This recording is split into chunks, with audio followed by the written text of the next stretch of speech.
दोस्तों, अगर आपको आपकी पसंदीदा कारों की लिस्ट बनाने को कहा जाए तो लैम्बोर्गिनी का नाम ज़रूर शामिल होगा। लैम्बोर्गिनी के बारे में हम और आप ये तो जानते हैं कि ये स्पोर्ट कार दिखने में जितनी शानदार लगती है, इसकी कीमत भी इतनी ही ज़्यादा है।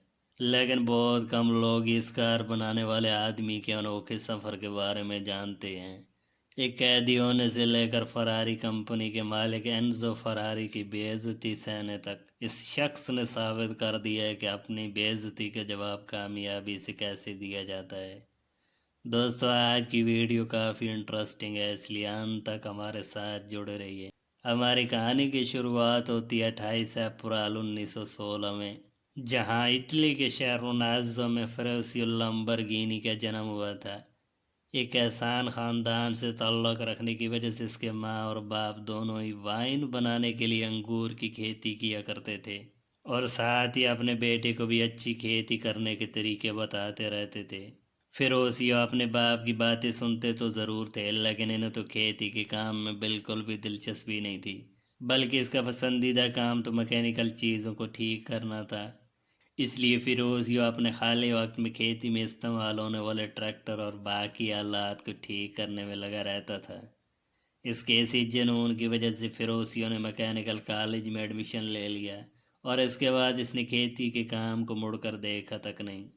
अब इस कॉलेज से ग्रेजुएशन मुकम्मल करने के बाद फिरोज़ियो ने अपना पहला काम कैवलरी नाम की कंपनी में शुरू किया। ये कंपनी इटली की आर्मी मशीनों की मेंटेनेंस किया करती थी। यहाँ पर फिरोज़ियो ने काफ़ी अच्छे तरह से काम सीखा। इस कंपनी में थोड़े टाइम काम करने के बाद दूसरी जंग अज़ीम में फिरोज़ियो इटालियन रॉयल एयर फोर्स का हिस्सा बन गए, और एक मैकेनिक के तौर पे एयर फोर्स के साथ काम करते रहे। काफ़ी वक्त तक जंग लगने के बाद इटली के एक एरिया ने सरेंडर कर दिया, और बदकिस्मती से फिरोज़ियो की पोस्टिंग भी इसी जगह पर थी। पूरा एरिया जर्मनी के कब्ज़े में आ गया था।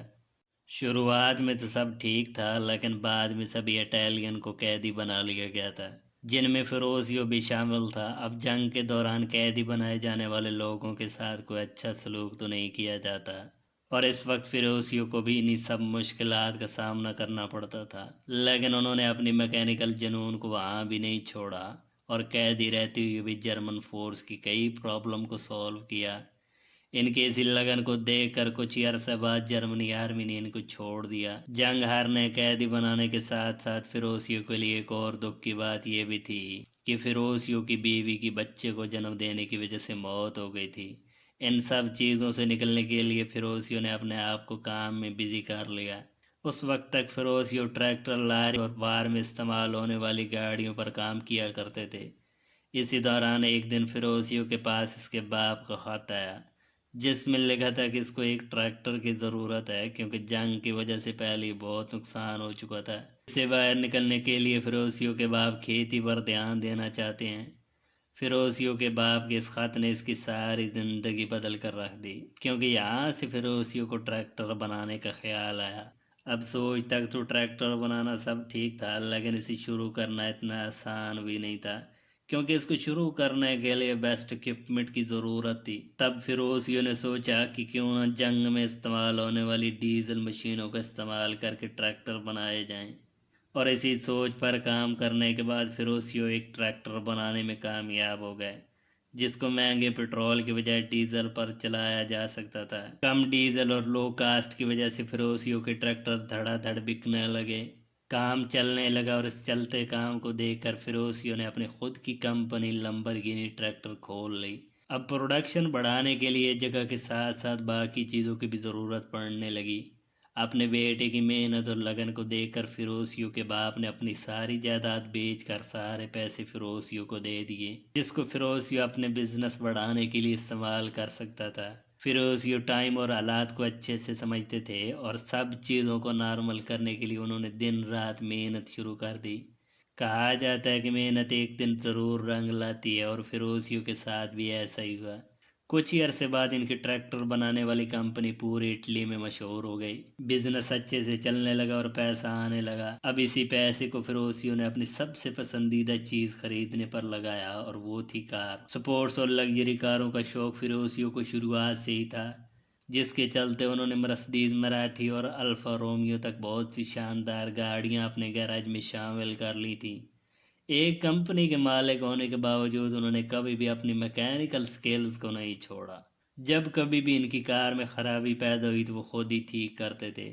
اس کے بعد انہوں نے اپنی پسندیدہ کاروں میں فراری کو شامل کرنے کا فیصلہ کیا، اور ان کا یہی فیصلہ ان کی زندگی کا سب سے بڑا ٹرننگ پوائنٹ بھی ثابت ہوا جب فیروسیو نے پہلی بار فراری کا 250 جی ٹی ماڈل خریدا۔ اس کار کو چلانے کے دوران ان کو اس کار کے کلچ میں بہت بڑا مسئلہ پیش آیا۔ فیروسیو نے جب اس کار کے کلچ کو کھول کر دیکھا تو وہ حیران رہ گئے، کیونکہ وہ وہی کلچ تھا جو وہ اپنے ٹریکٹر میں استعمال کرتے تھے۔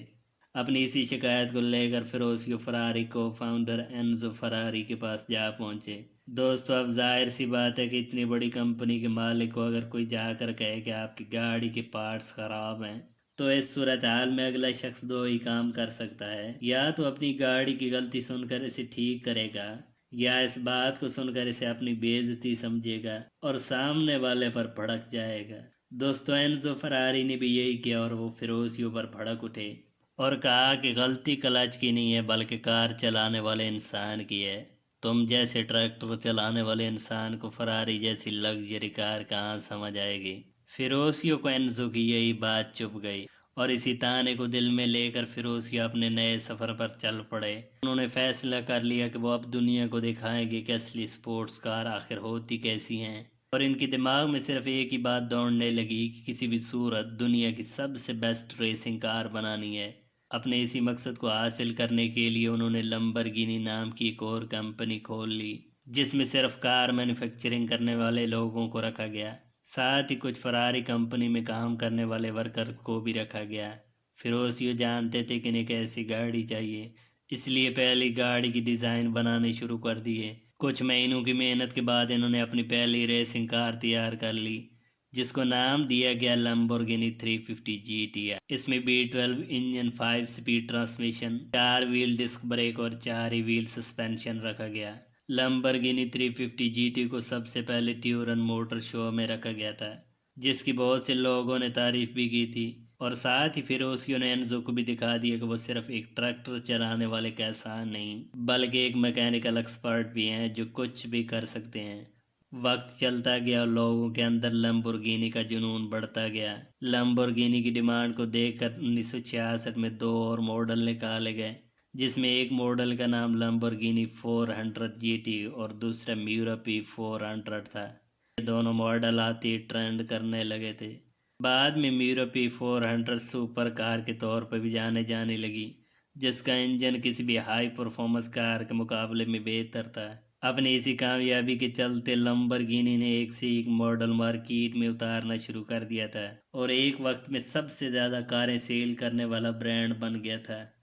دوستو، یہ تھی کہانی کہ کیسے فیروسیو نے انزو فراری کی بے عزتی کا جواب لمبورگینی جیسا برانڈ بنا کر دیا۔ تو آج کی ویڈیو میں بس اتنا ہی، ملتے ہیں اگلے انٹرسٹنگ ویڈیو میں، تب تک اپنا خیال رکھیے۔